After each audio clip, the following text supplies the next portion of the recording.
पूर्ववर्ती बोल रही दक्षिण मध्य नदी उत्तरवर्ती होला पता ना सुस्ती काहे लगे अपने कुछ ना लगे। ये उत्तरवर्ती है। हाँ ये हो गया है। दक्षिणवर्ती इधर है। हाँ दक्षिणवर्ती निकाल दिया। यहाँ पूर्ववर्ती दक्षिणवर्ती नदियाँ झारखंड की पूर्ववर्ती यानी कि ठीक है। नदी का नाम दामोदर नदी। दामोदर नदी का उद्गम कहाँ हुआ है? लातेहार के टोरी क्षेत्र से, जो कि लातेहार के टोरी क्षेत्र यानी कि छोटा नागपुर पठार।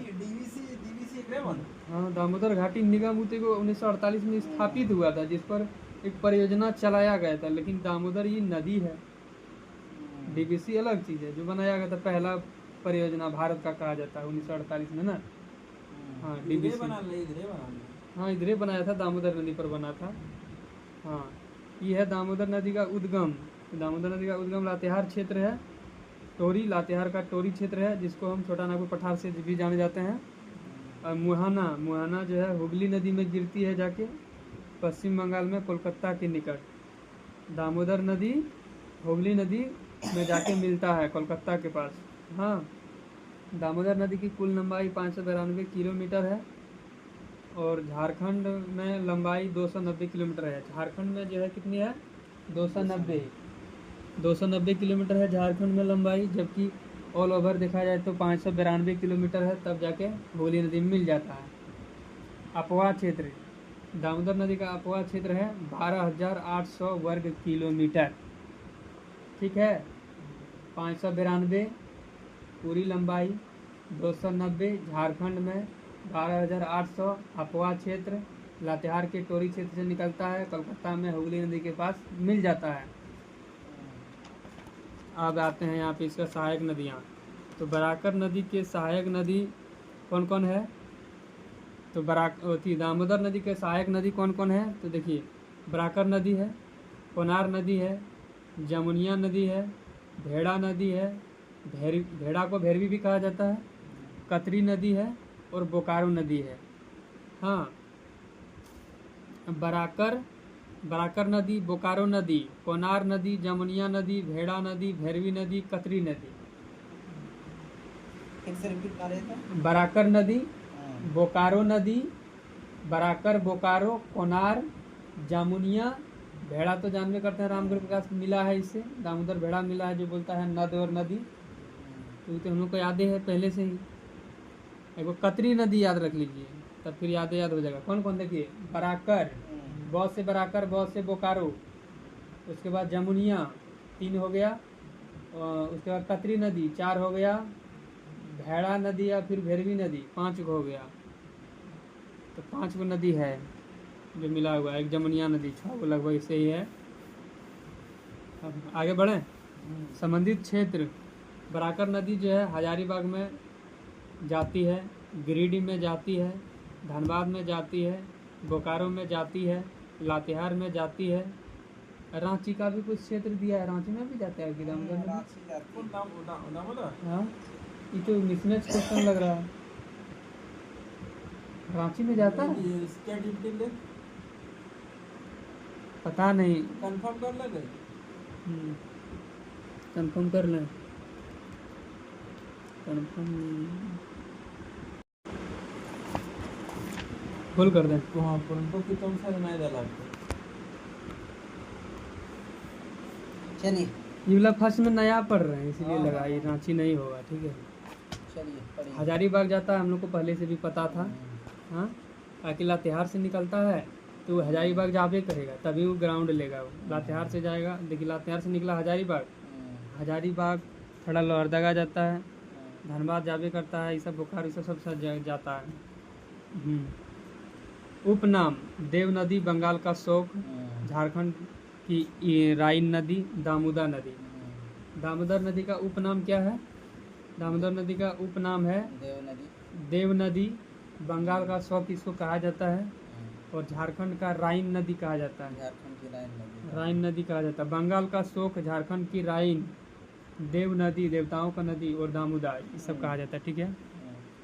विशेषता, दामोदर नदी का विशेषता क्या है? दामोदर का अर्थ होता है पेट के चारों ओर रस्सी। दामोदर का अर्थ होता है पेट के चारों ओर रस्सी। जो हम लोग पहले देखते थे दामो दामो जो पहनता था, कहता था जो बैल सबको नहीं पहनाता था दामो, तो गोल होता था ना, उसी तरह इसका कहना है कि पेट के चारों ओर रस्सी, रॉप राउंड द बेली, इसी को कहते हैं। दामोदर का अर्थ होता है पेट के चारों ओर रस्सी। इस नदी के दामोदा के नाम से भी जाना जाता है, जिसका शाब्दिक अर्थ है पवित्र जल। पवित्र जल है दामोदा, मतलब पवित्र जल। दामोदर नदी रांची व हजारीबाग पठार के बीच दामोदर नदी द्रोणी का निर्माण करती है, मतलब थोड़ा सा घाटी जैसा निर्माण करता है। दामोदर नदी हजारीबाग, रांची व हजारीबाग पठार के बीच, रांची जाता नहीं है, बस बीचों बीच होकर होता होगा इस तरह। दामोदर नदी बेसिन क्षेत्र में फॉल्ट लाइन, भ्रंश रेखा, अवसादी चट्टानें तथा कोयला की प्रचुरता पाई जाती है। दामोदर नदी में अवसादी चट्टान पाया जाता है, इसलिए वहाँ पर कोयला पाया जाता है। भ्रंश रेखा पर भ्रंश घाटी ना। इस नदी में धनबाद के पास जमुनिया नदी मिलती है। जमुनिया नदी बहुत ही इम्पोर्टेंट क्वेश्चन लगने लग रहा है। धनबाद में जब दामोदर नदी जाती है तो वहाँ कौन सी नदी आके मिलती है? जमुनिया नदी मिलती है। चिरकुंडा के पास, चिरकुंडा कहाँ है जानते हैं? चिरकुंडा के पास बराकर नदी मिलता है। हाँ, तथा पारसनाथ क्षेत्र में कतरी नदी पूर्व में आकर मिलती है। पारसनाथ गिरिडीह में है, चिरकुंडा शायद हजारीबाग में है ना। बराकर तो जगह नाम है कि बड़ाकर है ना, जाते हैं धनबाद के समय बड़ाकर मिलता है ना। बराकर नदी है वो, लेकिन चिरकुंडा जगह है न, बराकर शहर भी है। बड़ाकर, हाँ ठीक है। अच्छा, तो बराकर नदी जो है वो चिरकुंडा के पास मिलती है, और पारसनाथ में जाती है जब धनबाद होती है बराकर नदी, तो कतरी नदी मिलता है। ठीक है। इस नदी पर पंचेत व अय्यर बांध है। दामोदर नदी पर कौन सा बांध है? पंचेत और अय्यर बांध। झारखंड की सबसे लंबी, सबसे बड़ी नदी व सबसे प्रदूषित नदी है। 592 किलोमीटर है सबसे बड़ी नदी, और सबसे लंबी नदी, सबसे प्रदूषित नदी भी है दामोदर नदी झारखंड की। प्रदूषण की अधिकता के कारण दामोदर नदी में जलीय जीवन की समाप्ति का संकट उत्पन्न हो गया है। यानी जल जीवन नष्ट हो रहा है दामोदर नदी में, प्रदूषित ज़्यादा हो रहा है। तो दामोदर धनबाद से होकर जाता है, कितना इंडस्ट्रियल एरिया का मटेरियल जाता होगा ना, जिसके कारण इस नदी को जैविक रेगिस्तान की संज्ञा दी गई है। जैविक रेगिस्तान किसको कहा जाता है? दामोदर नदी। इस नदी घाटी क्षेत्र में बलुई मिट्टी की प्रधानता है, बलुआ मिट्टी ज़्यादा है। ठीक है। इस नदी पर दामोदर नदी घाटी परियोजना का निर्माण किया गया है, जिसको डीबीसी बोला जाता है, जो अमेरिका की टेनेसी नदी घाटी परियोजना से प्रभावित है। दामोदर नदी घाटी प्रभावित जो है वो अमेरिका की टेनेसी नदी घाटी परियोजना से है। इस परियोजना ने इस नदी द्वारा आने वाले बाढ़ नियंत्रण में महत्वपूर्ण भूमिका अदा की है। ठीक है। नोट, दामोदर नदी बेसिन का मानचित्र, ये तो दूसरा चीज़ है। तो दामोदर नदी के बारे में हम क्लियर पढ़ लिए। हाँ, अब स्वर्णरेखा नदी के बारे में पढ़ते हैं। यही सब इम्पोर्टेंट। हाँ, स्वर्णरेखा नदी का उद्गम जो है वो रानीचुआ नगरी प्रखंड, छोटा नागपुर पठार, रांची से निकलती है। स्वर्णरेखा नदी। हाँ, स्वर्णरेखा नदी जो है वो ऐसे मोस्टली बुक में नगरी प्रखंड दिया रहता है, लेकिन रानीचुआ एक नया जगह है, तो दोनों को याद रखिए। रानी नगरी प्रखंड है तो जगह नाम तो रानीचुआ होगा ना। हाँ, तो स्वर्णरेखा नदी रांची के नगरी प्रखंड से रानीचुआ जगह से निकलती है और जाके मुहाना इसका बंगाल की खाड़ी कीर्तनिया पोर्ट उड़ीसा में मिल जाती है। यानी कि ये जो है बंगाल की खाड़ी में गिर जाती है स्वतंत्र रूप से ना। हैं? कुल लंबाई 470 किलोमीटर है। स्वर्णरेखा नदी की कुल लंबाई 470 किलोमीटर है। अपवाह क्षेत्र 11,868 किलोमीटर है। सहायक नदियां हैं कांची नदी, खरकई नदी, खरकई नदी, जुमारू नदी, राड़ू नदी, संजय नदी, रोरो नदी, ककरी नदी, गोरू नदी। इनमें से ये बताइए कि जब स्वर्णरेखा नदी जमशेदपुर में आती है तो वहाँ पर खरकई नदी मिलता है, ये सही है। जब स्वर्णरेखा नदी ये क्या बोलते हैं पूर्वी सिंहभूम तरफ जाता है तो वहाँ पर मिलता है ना रोरो नदी। चाईबासा में रोरो नदी से मिलता है शायद, हाँ मिलता है, रोरो नदी मिलता है। और कांची नदी जो है वो रांची तरफ मिलता है। ये कांची नदी, राड़ू नदी, जुमारू नदी उधर नहीं मिलता है। हाँ, तो कांची नदी, खरकई नदी, जुमारू नदी, राड़ू नदी, संजय नदी, रोरो नदी, करकरी नदी और गरु नदी, ये सभी नदियाँ किसकी सहायक है? स्वर्ण रेखा नदी का। संबंधित क्षेत्र रांची, जमशेदपुर, सिंहभूम क्षेत्र। रांची, जमशेदपुर, सिंहभूम 3 लोकेशन से जाता है। सिंहभूम में तो उधर पूरा ही चल जाएगा, सिंहभूम का इलाका। रांची से जाता है, जमशेदपुर जाता ही है। उपनाम स्वर्ण रेखा।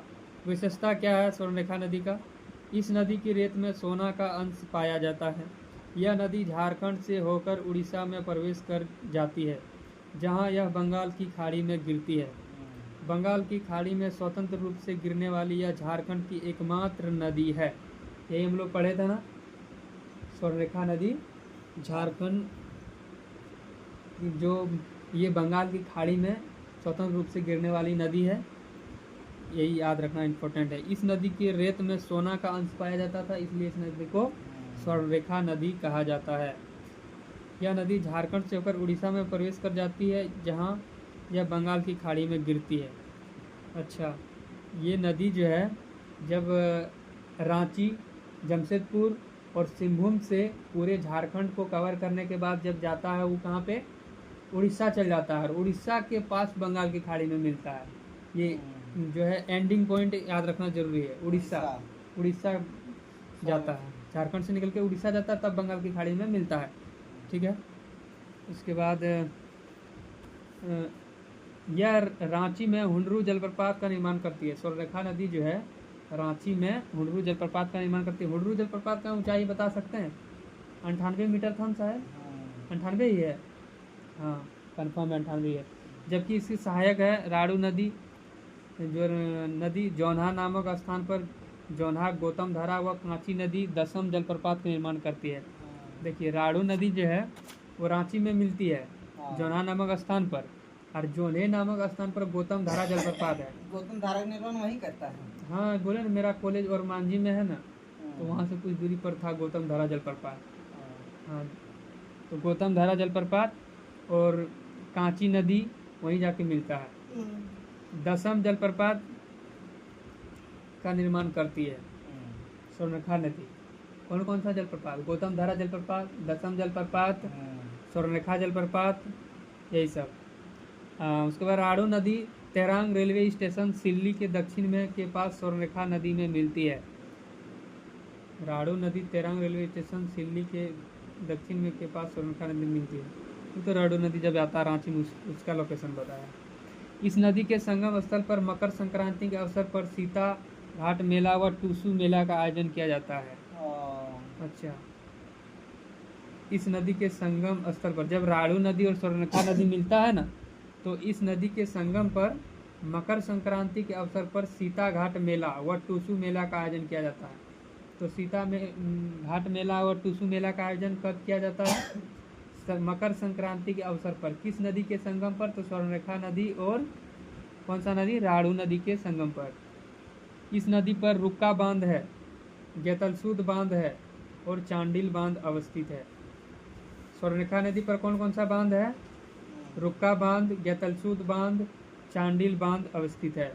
यह नदी मोरवान प्रवेश की पश्चिमी सीमा अनगढ़ा प्रखंड के पास, उत्तरी सीमा रांची व हजारीबाग के साथ तथा पूर्वी सीमा सिल्ली के पास बनाती है।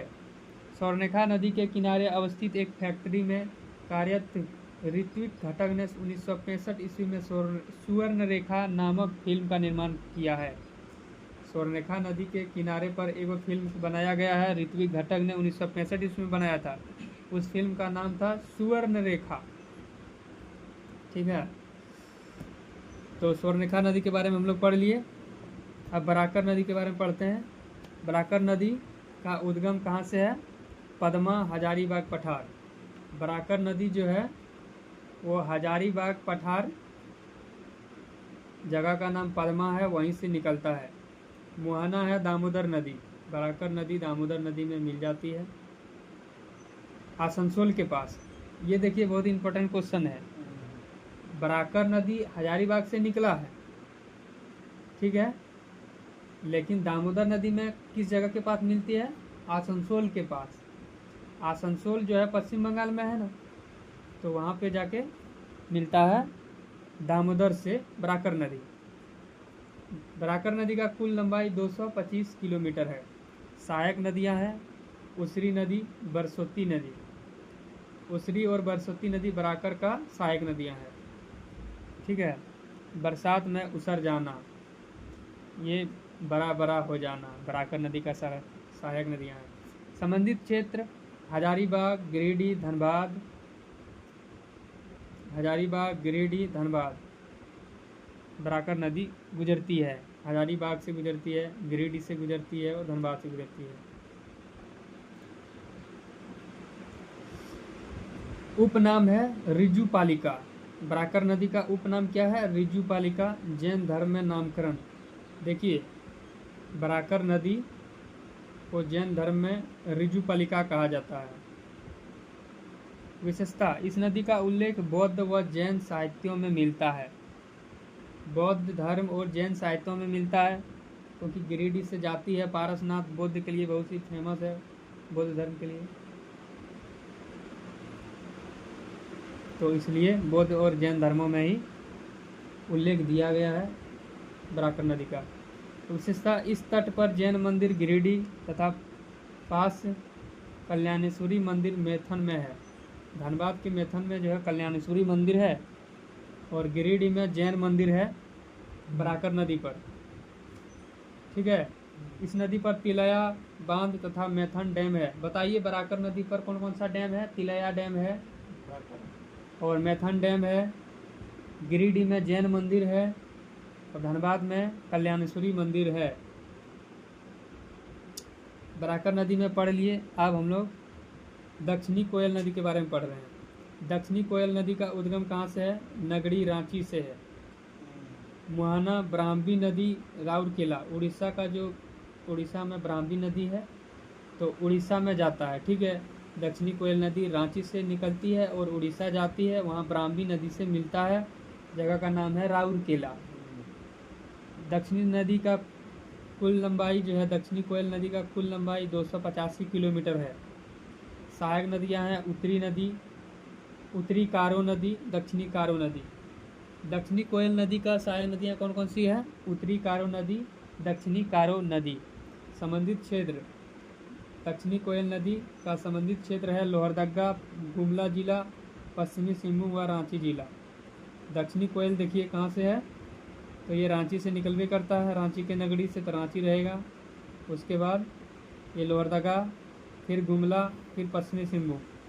हाँ, दक्षिणी कोयल नदी रांची जाता है, लोहरदगा जाएगा, गुमला जाएगा और पश्चिमी सिंहभूम चल जाती है। विशेषता, यह नदी राउरकेला उड़ीसा में वेदव्यास संगम स्थल के पास शंख नदी से मिल जाती है, जिसके बाद इसे ब्राह्मणी नदी के नाम से जाना जाता है। अच्छा, यह नदी राउरकेला उड़ीसा में वेदव्यास संगम स्थल के पास शंख नदी से मिलती है। यानी कि शंख नदी जो है गुमला जिले से आती है, तो उड़ीसा में जब आता है शंख नदी, तो इधर से जाके दक्षिणी कोयल नदी और शंख नदी दोनों मिल जाती है। उसी नदी को संगम को ब्राह्मणी नदी के नाम से जाना जाता है। विशेषता, इसकी सबसे बड़ी सहायक नदी का नाम कारो नदी है। दक्षिणी कोयल नदी का सबसे बड़ी सहायक नदी का नाम बताइए?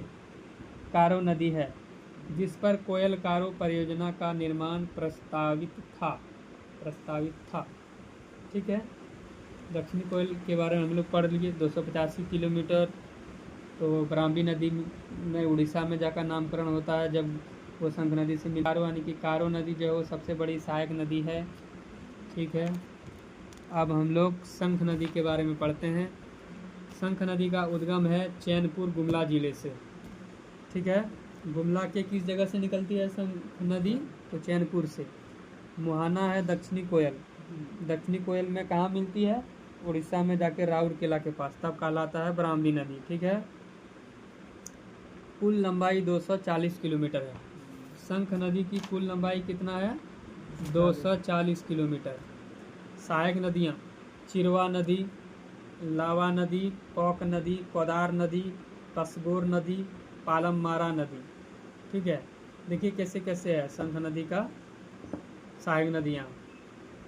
चिरवा मैंने सिंख में, शंख जो है उसमें थोड़ा सा चिरा हुआ रहता है अनुपात, तो उससे याद रखेंगे। चिरवा नदी सहायक नदी है। लावा मैंने कि लावा जैसा वो फूटता है शंख, तो लावा, उसको लावा नदी बोलेंगे। पौक नदी बोलेंगे, पौक।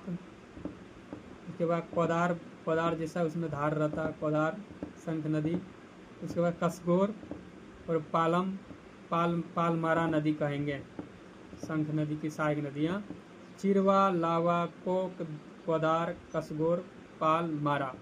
संबंधित क्षेत्र गुमला जिला, बरवे का मैदान, सिमडेगा। शंख नदी गुमला से निकलती है, बरवे के मैदान से सिमडेगा जाता है और फिर उड़ीसा के राउरकेला में जाकर के दक्षिणी कोयल नदी से मिल जाती है और फिर ब्राह्मणी नदी का निर्माण करता है। ठीक है, शंख नदी का लंबाई 240 किलोमीटर है। अब शंख नदी की विशेषता पढ़ते हैं। यह नदी अपने उद्गम के बाद अत्यंत सक्रिय व गहरी खाई का निर्माण करती है। बहुत ही गहरी और सक्रिय खाई का निर्माण करता है शंख नदी, इसलिए इसको शंख नदी के नाम से जाना जाता है। गुमला जिले में यह नदी राजा डेरा के पास सदनी घाघ जलप्रपात का निर्माण करता है। सदनी घाघ जलप्रपात कहाँ पर है ये पता है?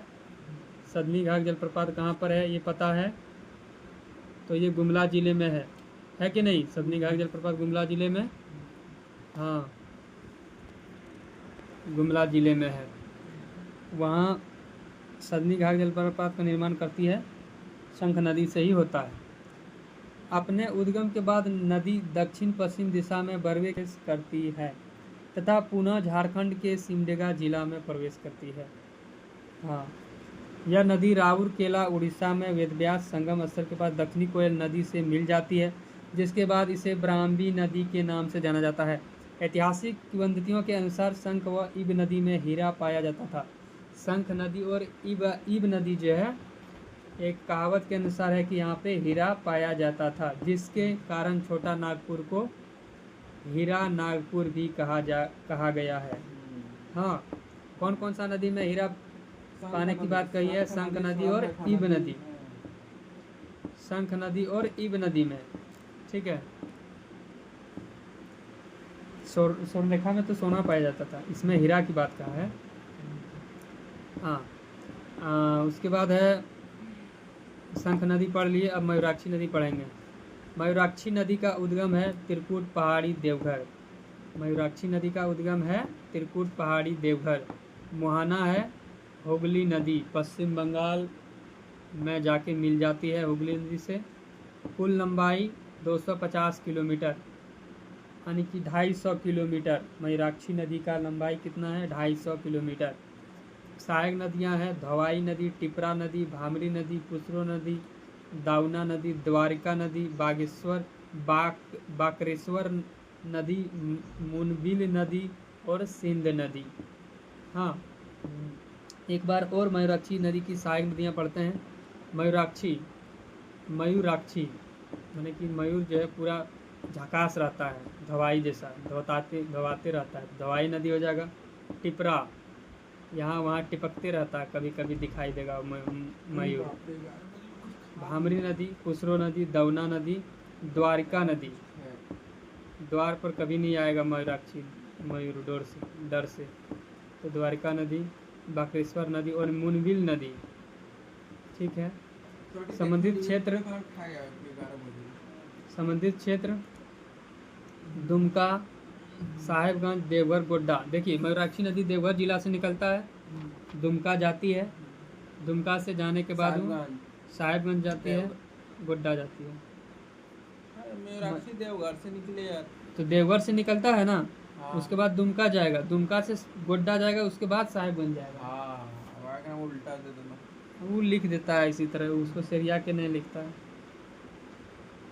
देखिए मयूराक्षी नदी में थोड़ा अरे एकरे मसान देखते जो बनल है, हैं। मयूराक्षी नदी जब देवघर से निकलती है तो ऐसे जाता है। यहाँ देखते हैं। मसानजोर बांध दुमका में है, यहाँ पे किया होगा ना, पढ़ लेते हैं। इस नदी में रंग से लंबा सड़क पूरा यहाँ देखिए संबंधित क्षेत्र दुमका, साहिबगंज, देवघर, गोड्डा।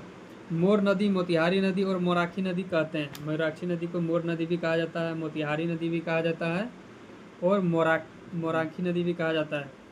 यह झारखंड की एकमात्र नौगम्य नदी है, नाव चलने वाली नदी है। इस नदी के तट पर हिजला मेला का आयोजन किया जाता है। कहाँ पर किया जाता है? दुमका में।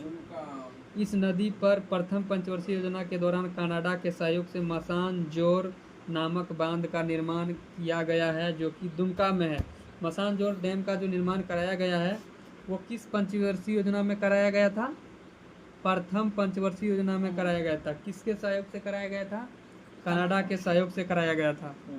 हाँ, विशेषता पढ़ रहे हैं अब मयूराक्षी की। इस बांध का शिलान्यास लेस्टर बी प्रेसन, कनाडा के तत्कालीन विदेश मंत्री थे, लेस्टर बी प्रेसन के द्वारा 1955 में किया गया था। मयूराक्षी नदी जो है उसका शिलान्यास 1955 में किया था, जब प्रथम पंचवर्षीय योजना चल रहा था। अतः इसे प्रेसन बांध भी कहा जाता है। प्रेसन कौन है? तो कनाडा का विदेश मंत्री था, उसी के सहयोग से न बनाया गया था, इसलिए इसको प्रेसन बांध भी कहेंगे। मैं ये मसानजोर बांध को प्रेसन बांध के नाम से भी जाना जाता है। इस नदी पर झारखंड का सबसे लंबा सड़क पुल दिसोम गुरु शिबू सोरेन सेतु बनाया गया है, जिसकी लंबाई 2.3 किलोमीटर यानी कि 2300 किलोमीटर की लंबाई है। ठीक है। मयूराक्षी नदी पर सबसे लंबी बांध का नाम क्या है? तो शिबू सोरेन झारखंड का मुख्यमंत्री है, उसी के नाम पर है, दिसोम गुरु शिबू सोरेन सेतु, जो कि 2300 किलोमीटर लंबा है। 2 किलोमीटर और 2 किलो 300 मीटर। ठीक है। यह नदी अजमोरा के पास दुमका को छोड़कर पश्चिम बंगाल में प्रवेश करती है। देखिए दुमका से जब निकलती है तो लास्टिंग पॉइंट है अजमोरा, उस स्थान से निकल के पश्चिम बंगाल में प्रवेश करती है तथा पश्चिम बंगाल के सेथिया रेलवे स्टेशन के पास गंगा नदी में मिलती है। हाँ, मयूराक्षी नदी जो है वो गंगा नदी में मिल जाती है पश्चिम बंगाल में सेथिया के पास जाने पर। हाँ, पश्चिम बंगाल में प्रवेश करती है तथा पश्चिम बंगाल के सेथिया रेलवे स्टेशन पर गंगा नदी में मिल जाती है। मयूराक्षी हम लोग पढ़ लिए। अब ब्राह्मणी नदी पढ़ना है। ब्राह्मणी नदी उद्गम दुधवा पहाड़ी दुमका। ब्राह्मणी नदी जो है वो दुधवा पहाड़ी दुमका में है, वहाँ से निकलता है। और वहाना इसका है हुगली नदी, पश्चिम बंगाल। ठीक है। कुल लंबाई 480 किलोमीटर है। ब्राह्मणी नदी की लंबाई कितना है? 480 किलोमीटर। सहायक नदियां हैं गुमरो नदी और एरो नदी। हाँ, यहाँ पे एक जो है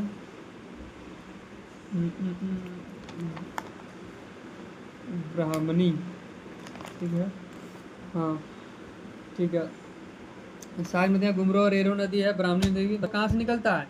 एगो उधर निकलता है उड़ीसा तरफ से, एगो निकल रहा, एगो वहाँ पे देखिए जब दक्षिणी कोयल नदी जब जाता है झारखंड से ना, और जब शंख नदी झारखंड से उड़ीसा में जाता है राउरकेला के पास, तो वो दोनों नदियाँ मिल करके उड़ीसा में ब्राह्मणी नदी कहलाता है।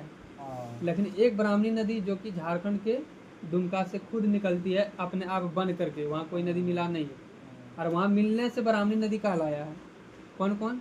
तो एक शंख नदी और एक दक्षिणी कोयल नदी। हाँ, मुहाना है हुगली नदी, पश्चिम बंगाल। कुल लंबाई 480 किलोमीटर है। सहायक नदियाँ गुमरो और एरो नदी है। संबंधित क्षेत्र दुमका, साहिबगंज, देवघर, गोड्डा है। गोड्डा उड़ीसा नहीं है, तब उड़ीसा में वो अलग वो कहलाता था, जो दिया गया था सेम पॉइंट पर। विशेषता, यह पश्चिम बंगाल में नल्हाटी रेलवे स्टेशन के पास गंगा नदी में मिलती है। ब्राह्मणी नदी जो है वो पश्चिम बंगाल में नल्हाटी रेलवे स्टेशन है, जहाँ गंगा नदी में मिल जाती है। हाँ, नल्हाटी, ब्रह्मा नल्हाटी। ठीक है, अब अजय नदी के बारे में पढ़ते हैं। अजय नदी, अजय नदी का उद्गम कहाँ है? जमुई बिहार से निकलती है। अजय नदी जमुई बिहार से निकलती है। कभी कभी मुंगेर दिया रहता है ना, जब जिलवा कट के बन गया था सर, वही इसलिए। तो जमुई या मुंगेर जो ऑप्शन में रहेगा वही हम लोग चूज करेंगे। मुहाना है भागीरथी नदी, कटवा पश्चिम बंगाल। अजय नदी भागीरथी नदी में मिलता है। भागीरथी नदी को गंगा नदी कहा जाता है, गंगो भी मिल सकता है, गंगो को गंगा भी बोल सकते हैं कि हाँ। कटवा पश्चिम बंगाल का एक मैदान का जगह का नाम है कटवा, जहाँ पर वह मिलता है, भागीरथी नदी से मिलता है अजय नदी। हाँ, कुल लंबाई है 288 किलोमीटर। अजय नदी का कुल लंबाई कितना है? 288 किलोमीटर है। सहायक नदियाँ हैं पत्थरो नदी, जयंती नदी और हिंगलो नदी। पत्थरो नदी जानवे करते हैं, जयंती नदी और हिंगलो नदी। संबंधित क्षेत्र है देवघर, दुमका, जामताड़ा। बिहार के जमुई या मुंगेर जिला से निकलती है, फिर देवघर आता है, फिर दुमका जाता है, फिर जामताड़ा जाता है, और फिर पश्चिम बंगाल में कटवा के पास भागीरथी नदी में मिल जाता है। अजय नदी उपनाम अजमावती नदी भी कहते हैं। अजय को अजमावती और फिर अजमती कहते हैं। विशेषता अजय नदी का क्या है? अजय नदी को राष्ट्रीय जलमार्ग अधिनियम 2016 के तहत राष्ट्रीय जलमार्ग संख्या 7 के अंतर्गत शामिल किया गया है। अजय नदी, हाँ, राष्ट्रीय जलमार्ग संख्या यानी कि नेशनल वाटर जो नंबर है, नेशनल वाटर मार्ग में, नेशनल वाटर वेज, हाँ, नेशनल वाटर रोड में इसको 7 में शामिल किया गया है। अजय नदी आता है ना, बहुत इम्पोर्टेंट है। यह नदी चितरंजन के पास बंगाल में प्रवेश करती है, जहाँ कुशेवेदिया से अफजलपुर तक झारखंड की सीमा बनाती है। अच्छा, ये बात है। यह चितरंजन के पास बंगाल में मिलती है। बंगाल में कब मिलता है? चितरंजन के पास। चितरंजन में बंगाल में जाती है। अजय नदी चितरंजन जाता है तो बंगाल में प्रवेश करती है। हाँ, और कटवा के पास पश्चिम बंगाल में ही भागीरथी नदी से मिल जाता है अजय नदी। हाँ, अब अजय नदी के बारे में पढ़ लिया। अब गुमानी नदी, गुमानी नदी का उद्गम है राजमहल की पहाड़ी। गुमानी नदी का मुहाना है गंगा नदी, पश्चिम बंगाल में गंगा नदी से मिल जाता है गुमानी नदी। गुमानी नदी राजमहल की पहाड़ी से निकलती है। राजमहल के राजाओं को बड़ी ही गुमान होता था, राजमहल को जीतने पर सबका गुमान होता था, जो जीत लेता था वैसे याद रखना है ट्रिक से। राजमहल से कौन सा नदी? गुमानी नदी। सहायक नदियाँ हैं मेरिल नदी, मेरिल नदी, मेरिल नदी है गुमानी की सहायक नदी। संबंधित क्षेत्र है साहेबगंज, गोड्डा। गुमानी नदी जो है वो साहेबगंज राजमहल की पहाड़ी से निकल के और गोड्डा तरफ चल जाता है, इधर उधर कहीं नहीं आता। विशेषता है यह संथाल परगना के सबसे उत्तरी छोर से प्रवाहित होती है। बरहेट साहेबगंज में इसकी सहायक नदियाँ मेरिल उत्तर दिशा में आकर इसमें मिलती है। अच्छा, बरहेट, बरहेट से कौन चुनाव जीता था वो? हेमंत सोरेन। हेमंत सोरेन। हाँ, बरहेट, बरहेट साहेबगंज में इसकी सहायक नदियाँ मेरेल नदी जो है वो मिलती है जाकर के गुमानी में। गुमानी नदी पढ़ लिए, अब पढ़ेंगे बांसलोई नदी। बांसलोई नदी का उद्गम है बांस की पहाड़ी, गोड्डा। ठीक है, बांस पहाड़ी गोड्डा से निकलती है बांसलोई नदी। मुहाना है हुगली नदी, पश्चिम बंगाल में मिल जाती है। विशेषता यह नदी पंचवारा के पास द्वारा दुमका में प्रवेश करती है। बांसलोई नदी गोड्डा से निकलती है, लेकिन दुमका जब जाते हैं तो किस जगह के पास दुमका में प्रवेश करती है? पंचवारा के पास। यह नदी मुराराई रेलवे स्टेशन पश्चिम बंगाल के पास गंगा नदी में मिल जाती है। बांसलोई नदी जो है ये नदी गंगा नदी में मिल जाता है। ठीक है, गोड्डा से निकलता है, गंगा में मिल जाता है। और गुमानी नदी जो है झारखंड की सबसे जो उत्तर दिशा में नदी ये जो है ये भी जाके डायरेक्ट गंगा में मिलती है। मैंने कि साहेबगंज से निकलती है, गुमानी नदी साहेबगंज से निकलती है, गोड्डा जाती है, और गोड्डा से फिर जाके डायरेक्ट गंगा में चल जाती है पश्चिम बंगाल में। ठीक है, मैंने कि झारखंड का 2 ही जिला कवर करता। और बांसलोई नदी जो है एगो केवल गोड्डे से निकलती है और जाके पश्चिम बंगाल में चल जाता है। और पंचवारा के पास वो तो है दुमका में मिलते हैं। ठीक है, तजना नदी पढ़ रहे हैं। तजना नदी बुंडू तमाड़ रांची से निकलती है। बुंडू तमाड़ रांची से निकलती है तजना नदी। मुहाना है कारो नदी। तजना नदी कारो नदी में मिलती है। संबंधित क्षेत्र है रांची खूंटी। रांची और खूंटी जिला में बहने वाली नदी है तजना नदी।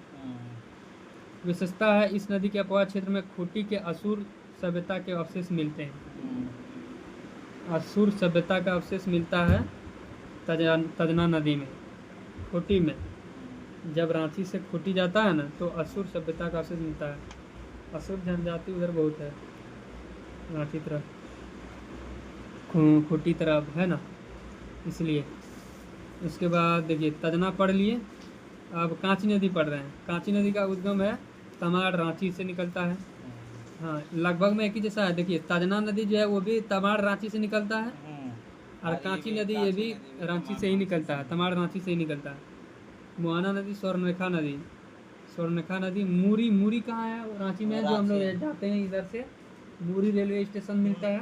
रांची के पहले एक स्टेशन है ना मूरी ना। हाँ, मूरी है, उसके पहले थोड़ा नामकुम है। तो वहीं पे कांची नदी तमाड़ रांची से निकलती है और स्वर्णरेखा नदी से मिलती है मूरी में, मूरी रेलवे स्टेशन। संबंधित क्षेत्र रांची खूंटी 2 जिला कवर करती है। हाँ, नदी का नाम रोरो नदी। अब रोरो नदी के बारे में पढ़ रहे हैं। उद्गम है चाईबासा। ठीक है, बोले थे चाईबासा निकलता है। चाईबासा से निकलती है रोरो नदी। मुहाना है कारो नदी में जाके गिरती। कुल लंबाई 58 किलोमीटर है। रोरो नदी की लंबाई कितना है? 58 किलोमीटर।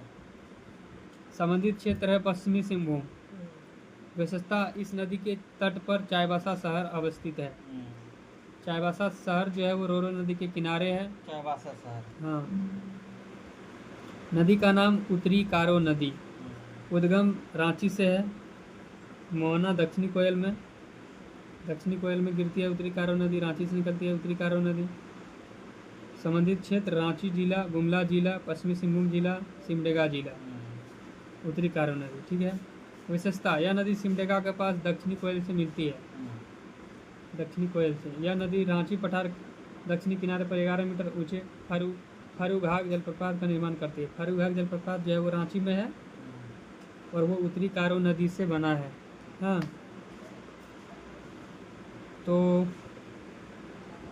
नदी के बारे में हम लोग पढ़ लिए। और थोड़ा सा यहाँ पे है झारखंड की प्रमुख नदियों के उपनाम अब पढ़ते हैं। दामोदर नदी। दामोदर नदी को बंगाल का शोक कहा जाता है, देव नदी कहा जाता है, झारखंड की राइन नदी कहा जाता है। स्वर्णरेखा नदी। स्वर्णरेखा नदी का उपनाम है सुवर्ण रेखा। सोन नदी का उपनाम है सोनभद्र या हिरण्यवाह। मयूराक्षी नदी का उपनाम है मोर नदी, मोराक्षी नदी, मोतिहारी नदी। फल्गु नदी का उपनाम है अंतसलीला, नीलाजन नदी और निरंजना नदी। फल्गु नदी में ही फल मिला था। सकरी नदी को सुमागधी नदी के नाम से जाने जाते हैं। इसका उपनाम है चानन नदी का उपनाम है पंचानी नदी। पुनपुन नदी का उपनाम है कीकड़ नदी और बमागधी नदी। तो नदी आज हम लोग पढ़ लिए उत्तरवर्ती नदियाँ झारखंड की।